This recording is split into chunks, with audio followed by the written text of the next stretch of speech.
আসসালামু আলাইকুম গাইস, তো আপনারা সবাই কেমন আছেন? তো আজকে আপনাদের মাঝে নিউ ব্লগ ভিডিও নিয়ে আসলাম।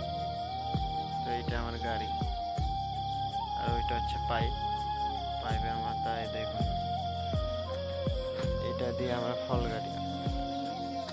তো এইটা হচ্ছে সাবের, এইটা এইটা দিয়ে আমরা ফল গাড়ি। তো দেখতেই পাচ্ছেন সকালের আবহাওয়া, এখন সকাল 7টা বাজে। তো দেখুন, এগুলো হচ্ছে বাগান, এগুলো হচ্ছে বাগান, এগুলো ছোট বাগান। আর আকাশের পরিস্থিতিটা অনেকটাই খারাপ, কুয়াশা করতেছে।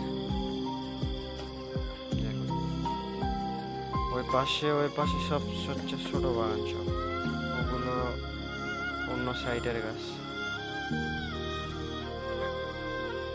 আর এগুলো হচ্ছে আমাদের।